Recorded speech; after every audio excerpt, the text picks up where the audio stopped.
ত্রয়োদশ জাতীয় সংসদ নির্বাচনে খাগড়াছড়ি ২৯৮ নম্বর সংসদীয় আসনে প্রতীক বরাদ্দ দেওয়া হয়েছে। খাগড়াছড়ি থেকে বিপ্লব তালুকদারের প্রতিবেদনে দেখুন বিস্তারিত। বুধবার সকালে জেলা প্রশাসকের সম্মেলন কক্ষে রিটার্নিং কর্মকর্তা মোহাম্মদ আনোয়ার সাদাত প্রতীক বরাদ্দ ঘোষণা করেন। প্রতীক বরাদ্দ অনুষ্ঠানে ১১ জন প্রার্থীদের দলীয় প্রতীকের পাশাপাশি ৩ স্বতন্ত্র প্রার্থী জিরুনা ত্রিপুরাকে কলস, ধর্মজ্যোতি চাকমাকে ঘোড়া ও বিএনপির স্বতন্ত্র প্রার্থী সমীরণ দেওয়ানকে ফুটবল প্রতীক বরাদ্দ দেওয়া হয়। বিএনপির আব্দুল ওয়াদুদ ভুইয়াকে ধানের শীষ, জামায়াতে ইসলামীর মোহাম্মদ ইয়াকুব আলীকে দাড়িপাল্লা ও ইসলামী আন্দোলনের মোহাম্মদ কাউসারকে হাত পাখা বরাদ্দ দেওয়া হয়েছে। এছাড়া বাংলাদেশ মাইনরিটি জনতা পার্টির উশেপ্রু মার্মাকে রকেট, গণ অধিকার পরিষদের দিনময় রোয়াজাকে ট্রাক, জাতীয় পার্টির মিথিলা রোয়াজাকে লাঙল, ইনসানিয়াত বিপ্লব বাংলাদেশের মোহাম্মদ নূর ইসলামকে আপেল ও বাংলাদেশ মুসলিম লীগের মোহাম্মদ মোস্তাফাকে হারিকেন দলীয় প্রতীক বরাদ্দ দেওয়া হয়। আমার প্রতীক ধানের শীষ। আমার নাম ওয়াদুদ ভূঁইয়া। আগামীকাল থেকে আমরা প্রচারণা শুরু করব, আনুষ্ঠানিকভাবে প্রচারণা শুরু করব। সব রকমের প্রচারণা, আচরণবিধির আওতায় যে সকল প্রচারণা সম্ভব সব রকমের প্রচারণা শুরু হবে। তো জনগণের প্রতি আমার আহ্বান থাকবে যে আমার প্রতীক বা আমাদের দল বিগত দিনে গভর্নমেন্ট সরকারের দায়িত্ব পালন করেছে। একটা অভিজ্ঞতা সম্পন্ন দল। সরকার কীভাবে পরিচালনা করতে আমরা নতুন না, আমরা অনেক পুরাতন।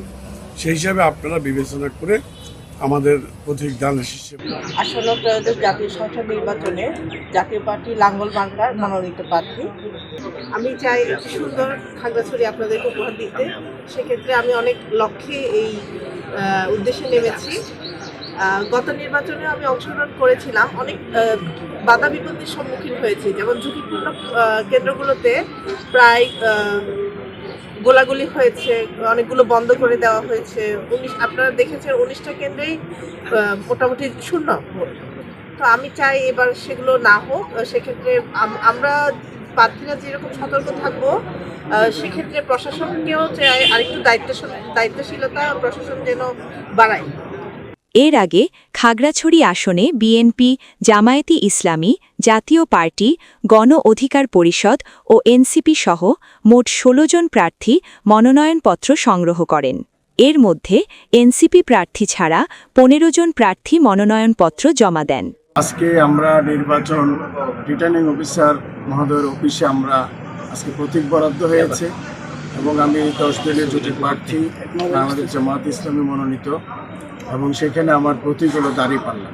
আমি আপনাদের মাধ্যমে, এই মিডিয়ার মাধ্যমে খাগড়াছড়ির সর্বস্তরের জনগণকে আহ্বান জানাচ্ছি আগামী দিনে দাড়িপাল্লা প্রতীকে তাদের রায় দিয়ে এবং খাগড়াছড়িকে দুর্নীতিমুক্ত এবং চাঁদাবাজ মুক্ত এবং অন্যায় অপরাধ মুক্ত একটি খাগড়াছড়ি গড়ার ক্ষেত্রে আমাকে সহযোগিতা করবে।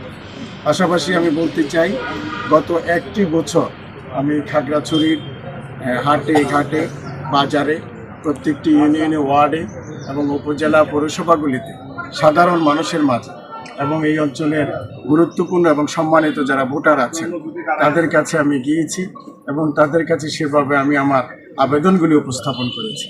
গত ৩ জানুয়ারি জেলা প্রশাসক ও রিটার্নিং কর্মকর্তা মোহাম্মদ আনোয়ার সাদাত মনোনয়ন যাচাই শেষে 7 জন প্রার্থীর মনোনয়ন বৈধ, 7 জনের মনোনয়ন বাতিল এবং 1 জনের প্রার্থিতা স্থগিত ঘোষণা করেন।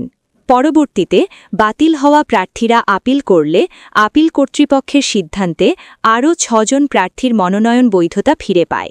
এতে মোট 13 জন প্রার্থীর মনোনয়ন বৈধ ঘোষণা করা হয়। তবে মনোনয়ন প্রত্যাহারের শেষ দিনে 2 জন প্রার্থিতা প্রত্যাহার করায় শেষ পর্যন্ত ত্রয়োদশ জাতীয় সংসদ নির্বাচনের ভোটের মাঠে থাকছেন 11 জন। বিশ্বাস করি, এই জন্য আমরা মিটিংয়ে এসেছি এবং সেই আশা আমরা পেয়েছি।